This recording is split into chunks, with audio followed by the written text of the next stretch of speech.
Scope for planning. Now, planning is nothing but something that gives you future course of action, idea about the future course of action. It tells you what you're going to do or what you want to do.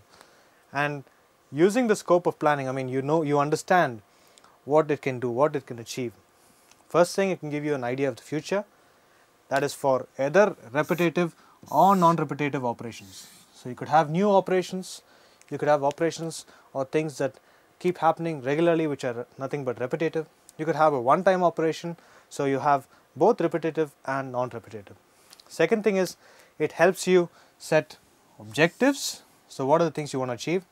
Standing plans, plans that are there permanently, or master plans, great plans. So these are things that are there in the scope of planning. Now, what are the things a good plan should have? Now, even a normal plan that you have, what are the things that you would like to have it, or what sort of qualities would you want the plan to have? First thing, it should be simple. If it's simple, then it makes it clear, and it should be accurate as well.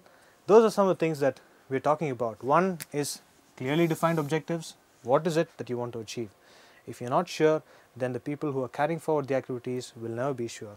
Simple is something that we talked about. Rational, appropriate. It must be flexible and balanced. What do you mean by flexible? One, the plan should be too rigid that you cannot change it. Second thing is the fact that you have a plan A, plan B, plan C. So if plan A fails, you can jump to plan B. If there's an eventuality even in that, what is it that you have in plan C? If there's a situation for an organization where they have to exit a particular operation, what is it they have to do? So planning actually gives people an insight. And that is why people look at planning as something that is very useful, because planning is very expensive. And if you're going to carry forward the act of planning, make sure that it really counts for the organization. What are the limitations? Forecast, we do not know. We're just planning based on the assumptions of what is there now, and inflexibility in administration. So sometimes if you have a plan and if you stick only to the plan, you might also find it to be difficult. So the same flexible becomes inflexible or rigid if the plan itself is very rigid. Policy and its meaning. So what is a policy? We saw in the diagram what a policy is. Now, policy is a verbal, written or implied overall guide setting up boundaries.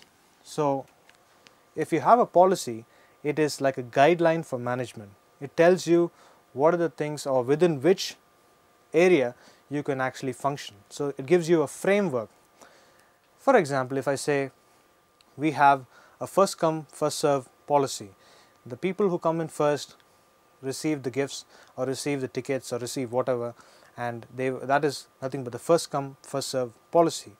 Now, how is it that you're going to operate could be based on your specific procedure which you're going to look at. So it gives you the method of choosing. When you say first come first serve, does it mean the person who books online first, or does it mean the person who physically comes to the location first, or is it the first person who calls over the phone? It doesn't specify. The policy only says first come first serve. So that is an overall guideline, or a policy is something that sets boundaries, so within which you can operate or within which you can really manage your stuff. So specific guidelines or constraints, and it can help. What are the things in policy formulation? Ensure that there will be no deviation from planned course of action. So you have a particular policy to prevent deviations, and you have consistency of action. So every time you do have a policy, people know that there is a policy in place, so they cannot cross the limit. So these are some of the things that are to do with policy. Policy is not the exact way of doing things, it is only a guideline or a boundary within which you need to make your decision. That is policy. What are the classifications of policies? One, based on the source. So it could be an external policy, something that the government or something that the market has, or something that is there within your own organization. Then you can have based on functions, so production, financial, credit, and marketing and things like that. So based on your function. Also what you have is based on level, simple policies, general policies, department policies. So you have a policy for a given department which is similar to function, and then you have a general policy which applies to everybody, and you have basic policies which exist in almost all the organizations.